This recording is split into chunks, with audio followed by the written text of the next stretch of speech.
እግዚአብሔርን የሚሸከም ማንነት እያለ እግዚአብሔርን በዘመናቶች መካከል አሻግረ ለጄኔሬሽን የምታስረክብ ሰው ሆነ ዛሬ ላይ የምትወዳቸው ሰዎች የሚያስታቅፉን አትቀፍ። በሚያስታቅፉ ሰዎች አትርካ። የምትወዳቸው ሰዎች ያሰቡልህ ይመስልሃል። ያሰቡልህ አይደለም። እነሱ ጉድለታቸውን ለመሙላት ሲሉ ነው አንተን ኃጢአት ውስጥ የሚከቱት።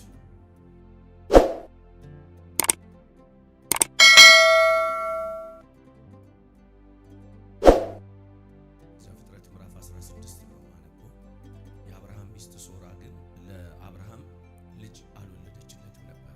ስሟ አጋር የተባለች ግብፃዊ ባሪያም ነበረች። ሶራም አብርሃምን እነሆ እንዳልወልድ እግዚአብሔር ዘጋኝ፣ ምናልባት ከእርሷ በልጅ እታነጽ እንደሆነ ወደ እርሷ ግባ አለችው። አብርሃምም የሶራን ቃል ሰማ። በከነዓን ምድር 10 ዓመት ከተቀመጠ በኋላ የአብርሃም ሚስት ሶራ ግብፃዊ ባሪያውን ለባሏ ለአብርሃም ሚስት ትሆን ዘንድ ሰጠችው። እርሱም ወደ አጋር ገባ፣ አረገዘችም። እንዳረገዘች ባየች ጊዜ እመቤቷን በዓይኗ አቃለለች። በመጀመሪያ ደረጃ በዚህ ክፍል ላይ የተረዳሁትን ነገር ላስረዳችሁ እፈልጋለሁ። አንደኛው የተባልነውን በሙሉ እያግበሰበስን ባንወስድ፣ የተባልነውን በሙሉ እየወሰድን ዋጋ እንከፍላለን። በምንወዳቸው ሰዎች የሚመጡልንን መልካም የሚመስሉ ስጦታዎች አይናችን ተከፍቶ የሚቀጥለው ጊዜ ምን እንደሚፈጠር አይተን እንወስን። አብርሃም ትልቅ የእግዚአብሔር ሰው ነው። በእግዚአብሔር ምሪት የወጣ ሰው ነው። ግን ይገርማችኋል፣ እዛ ገነትም ሔዋን ነች አዳምን ውድቀት ከእባብ ሰምታ የሰጠችው። እዚህም አብርሃም ጋር ሳራ ነች አጋርን እንዲያገባ የምታረገው። ከችግር የተነሳ የማታረገው ነገር የለም። ነገር ግን ችግር ከእግዚአብሔር ቃል አይበልጥም፣ ከእግዚአብሔር ድምፅ አይበልጥም። አብርሃም ልጅ ስላልነበረው ልጅም ስለሌለው፣ ሳራም ልጅ ስላልነበራት ልጅም ስለሌላት የኔ የምትለውን መፍትሄ እግዚአብሔር የሌለበትን፣ እግዚአብሔር ያላሰበውን፣ በእግዚአብሔር ዕቅድ ውስጥ የሌለውን ነገር አመጣችና ለአብርሃም አስታቀፈችው። አብርሃምም ምን ችግር አለው በቃ ሚስቴ ነች የሰጠች ብሎ ታቀፈ። እግዚአብሔር የሌለበትን ነገር አዘለ። እግዚአብሔር ያልፈቀደው ነገር ወደ አብርሃም ሕይወት ገባ። ግብፃዊ ከአይሁድ ጋር ምንም አይነት ኪዳንም ህብረትም የለውም። ኪዳን የሌለው ፍጡር አብርሃም ዘር ውስጥ ገባ። ይሄው አብርሃም ያኔ እቅፍ አድርጎ የተቀበለው ጉዳይ እኛንም ዛሬ ይሄው ያሽከረከረን ነው። የምትወዳቸው ሰዎች የሚያስቡልህ ሐሳብ መልካም ነው ብለህ ዝም ብለህ አፈፍ አድርገህ አትቀፍ። አብርሃም ያቀፈው ይኸውላችሁ ከመለኮት ዓለም የመጣችውን አይደለም። ግብፃዊ አጋር ውርደት እኮ ያንተ ያልሆነ ነገር ያልተፈቀደልህን ነገር አትቀፈው። ካቀፍከው ነገ በደንብ ዋጋ ያስከፍልሃል። አንተ የእግዚአብሔር ሰው ነህ፣ በእግዚአብሔር ዓለም ውስጥ የምትታወቅ እግዚአብሔር አይኑን ያሳረፈብህ፣ ነገ ስሙን የምትሸከምለት፣ የሚቀጥለው ለልጅ ልጆችህ ስሙን የምታስረክብለት። እነ ሙሴ እንኳን ሲናገራቸው እግዚአብሔር የአብርሃም አምላክ የይስሐቅ አምላክ የያዕቆብ አምላክ እያለ ነው የተናገራቸው ለነ ሙሴ። ለነ ኤልያስም እንደዛ ሰማይ እያስከፈቱ ዝናብ የሚያወርዱ እሳት የሚያወርዱ ጀግና የሆኑ ነቢያቶች አብርሃም አምላክ የይስሐቅ አምላክ የያዕቆብ አምላክ እየተባለ ነው የተነገራቸው። እግዚአብሔርን የሚሸከም ማንነት እያለ እግዚአብሔርን በዘመናቶች መካከል አሻግረ ለጄኔሬሽን የምታስረክብ ሰው ሆነ ዛሬ ላይ የምትወዳቸው ሰዎች የሚያስታቅፉን አትቀፍ። በሚያስታቅፉ ሰዎች አትርካ። የምትወዳቸው ሰዎች ያሰቡልህ ይመስልሃል። ያሰቡልህ አይደለም። እነሱ ጉድለታቸውን ለመሙላት ሲሉ ነው አንተን ኃጢአት ውስጥ የሚከቱት። ሳራ ልጅ የላትም ወይም ቤቷ ላይ ልጅ አይጨፍርም ተብሎ እንዳይነገርባት አብርሃምን በኃጢአት እንዲጨማለቅ ታደርጋለች። ጎበዝ ከሆነች ለምን እሷ ሌላ ቦታ ሄዳ አላገባችም? ሳራ ለምን የቤቱን ሎሌ አንዱን አግብታ ልጅ አልወለደችም? አንተን በአመጽ ያነካኳል፣ አንተን ከኃጢአት ጋር ያነካኳል፣ አንተን ከክፋት ጋር ያነካኳል። ራሳቸው ግን ንጹህ ናቸው። ይሰማል ወይ? ዛሬ የማይሸወድ ትውልድ አለ። ራሳቸው የማይነኩትን አንተን ንካ ይሉሃል። ራሳቸው የማያደርጉትን አንተን አድርግ ይሉሃል። እነሱ የማይበሉትን አንተ ብላ ይሉሃል። እነሱ የማይኖሩበትን አንተ ኑር ይሉሃል። አንተ ደግሞ ሞኝ ነህ። ስለምትወዳቸው ታከብራቸዋለህ፣ ስለምታከብራቸው ትሰማቸዋለህ፣ ስለምትሰማቸው ትታዘዛለህ፣ ስለምትታዘዛቸው ሄደህ ትፈጠፈጣለህ። አብርሃም ሳራን እመቤቴ ነው የሚላት፣ እሷም ጌታዬ ነው የምትለው። እንደ ንግሥት ነው የሚያያት። በጣም ነው የሚወዳት። ስለሚወዳት ብቻ በመታዘዙ ኪዳን ከሌላት ሴት ጋር አገናኘችው። የዛሬ የሚቦርቅ ልጅ የሚሰጥ የነገ ግን የአመጽ ቤት የሚሆነውን ልጅ በቤቷ አብርሃም ዘር ውስጥ መግባት የሌለበት ነገር ገባ። መቀላቀል የሌለበት ነገር ተቀላቀለ። ሳራም አጋርን እንካ ብላ ከሰጠች በኋላ አብርሃምም አጋርን ይዞተኛ አረገዘች ይላል። ቀጥል ደግሞ ሁለተኛውን ሐሳቤን በደንብ ተመልከት። አንተው አግዛቸው፣ አንተው ላይ ተረከዛቸውን የሚያነሱ ሰዎች አሉ ልልህ ነው። አንተ መንገድ ከፍተህላቸው፣ አንተ ቦታ አመቻችተህላቸው፣ አንተን ለመገላመጥ፣ አንተን ለመስደብ አፋቸውን የሚከፍቱ ሰዎች አሉ። አጋርን ያገዘቻት ሳራ ናች። ሳራ ልጅ እንድትወልድ ለአጋር እድል ሰጠቻት። እድል መስጠት ብቻ አይደለም፣ ባሏን ነው የሰጠቻት። ባሏን ሰጣት፣ መኝታዋን ሰጣት፣ ጓዳዋን ሰጣት። አሁን መኝታዋን ተቀበለ፣ ጓዳዋን ተቀበለ፣ አልጋዋ ላይ ተኝተህ ትሳደባለህ። ሰራተኛ ከሆንክ የሰራተኛ ክፍል አለ። ከሰራተኛ ክፍል ወደ ዋናው መኝታ ክፍል አስገብታት። መኝታ ክፍል ውስጥ ገብታ የቤቷ ዋና እመቤት አድርጋት። ሰራተኞች በሙሉ እግሯን እንዲያጥቡ አድርጋ ቦታ ሰጣት። ስታረግዝ፣ ስታገኝ፣ ልጅ ስትይዝ፣ ወደ እሷ የሆነ ነገር ሲመጣ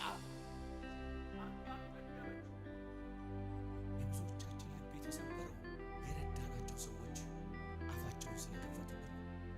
ብዙዎቻችን ከጌታ ጋር ተጣብቀን እንዳንኖር፣ መንፈሳዊ ነገራችን እንዲላሸቅ፣ ኢየሱስን እንድንሰድብ፣ መንፈሳዊ ነገራችን እንዲወድቅ፣ ከጸሎት ዓለም እንድንርቅ ያደረጉ እንወዳቸዋለን ብለን ቦታ የሰጠናቸው ሰዎች እኛ ላይ ተረከዛቸውን ሲያነሱ አደረገችው። ሳራ በቃ አደረገችው። አፍሽን መክፈታችን ማለቻት፣ መገላመጣችን ማለቻት፣ ነቅዬ ነው ማውጣሽ አለቻት። አብርሃም እንኳን አያግዝሽም አለቻት፣ ብድግ ነው ማረግሽ አለቻት። አየህ፣ አጋር ልጅ እንድትታቀፍ ያደረገችው ሳራ፣ ቤቷ እንድትገባ ያደረገችው ሳራ፣ ያከበረቻት ሳራ ሰራተኛ ነበረች። ከሰራተኛነት ወደ ባለቤትነት አምጥታት። አጋር ማን ይሙት አሁን በሳራ ላይ እግር ማንሳት አለባት። ሳራን መገላመጥ አለባት። እናቴ እማዬ እያለች መኖር ሲገባት መገላመጥ። አንተ አግዘው መልሶ ሲወጋ፣ አግዘው መልሶ ሲገለበጥብህ፣ አንተ ረድተው፣ አንተ አጉርሰው፣ አንተ ቦታ ሰጥተው፣ አንተ አልብሰው፣ አንተ ስፍራ ሰጥተው፣ አንተ ላይ አፍ ሲከፍት። ዛሬ አንድ ትልቅ ቃል ነው ሰጥቻችሁ የምትሄዱት። በፍጹም አፉን ባንተ ላይ አይከፍትም። ሳራ ላይ ስትገላበጥ ገላመጠቻት ይላል።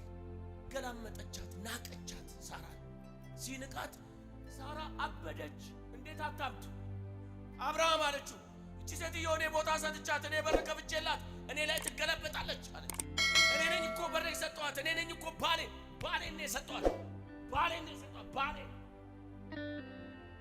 ሰጥቻት እኔ ላይ ትገላበጣለች ሲል አብርሃም ይላል። ከታች ዝቅ ብላችሁ ስታነቡ የምትወጂውን አድርጊ አላት ነው እንዲህ አለች። አዎ አትቀየመኝም? አልቀየምም። የምትወጂውን አድርጊ አላት አለች። የምትወደውንም አብርሃም ሳራ ልታደርግ ተነስታ ወደ አጋር ሄደች። አጋር አለቻት፣ እኔ በር ከፍቼ ልሽ፣ አንቺ ምን አይነት ክፉ ሴት ነሽ? ባሌን እኮ ነው የሰጠሁሽ። ምን አይነት ክፉ ሴት ነሽ? እኔ ማርገዝ ስላልቻልኩ፣ እኔ ማግኘት ስላልቻልክ መናቅ አለብህ እንዴ? አንተ ስለሌለ መናቅ አለብህ እንዴ? ካንተ ኋላ እሱ ስላገኘ አንተ ለመጀመሪያ ማግኘት የነበረብህ። አልተሳካልህም። እሺ በቃ አልተሳካልህም። ስላልተሳካልህ እሱ ስለተሳካለት አንተን መናቅ አለበት እንዴ? የሌላቸው ሰዎች መረገጥ አለባቸው እንዴ? የሌላቸው ሰዎች መሰደብ አለባቸው እንዴ? ከሌለን የለንም ከየት እናምጣው? ማህፀናችንን እኛ ብርግድ አድርገን መክፈት አንችል።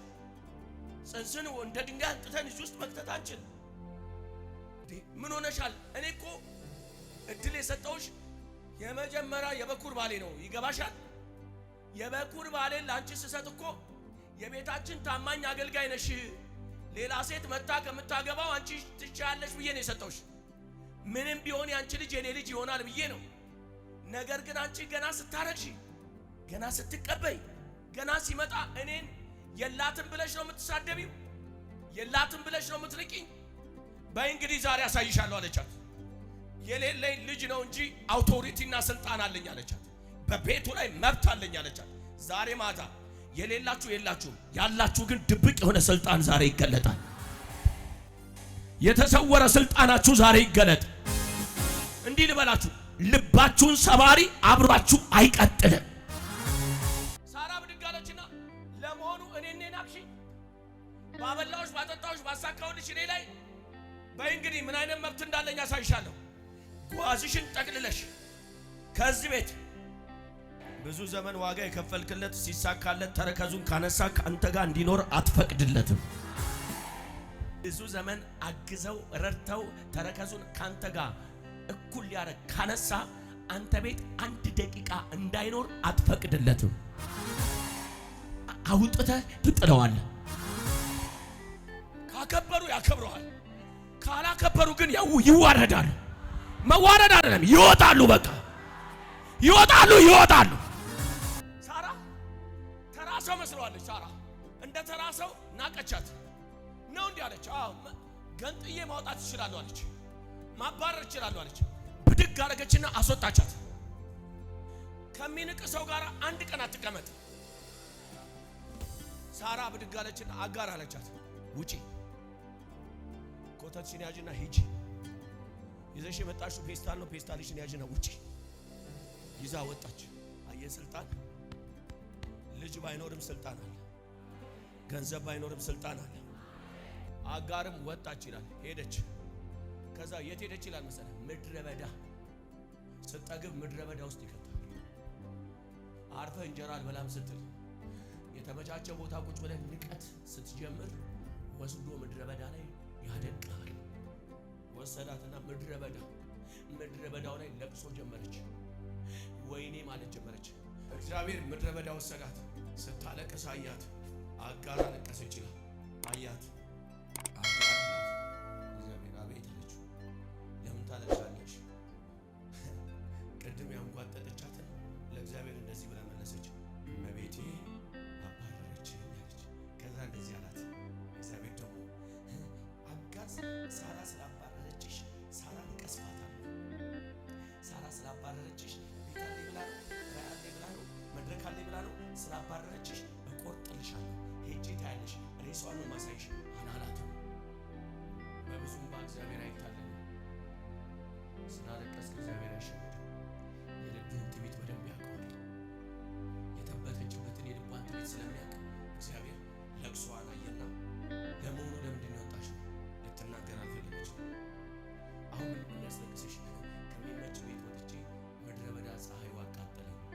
አየህ፣ የሰጣቸው ቦታ አልመች ብሎ ሲቆረቁራቸው በትዕቢትና በጥጋብ ሲነፉ ወስዶ ምድረ በዳ ላይ ያሳያቸዋል። ምድረ በዳ ላይ ወሰደና ፀሐዩ ማሩሩ ማቃጠሎ ስሚ አሁን አጋር አላት። አሁን አዳምጪ አላት። እሺ ጌታ ያዳምጣለሁ አለችው። ቀጥ ብለሽ ተመለሰሽ ሳራ ጋር ሄደሽ ተገዢላት፣ ተንበርከኪላት፣ እሜቴ እያልሽ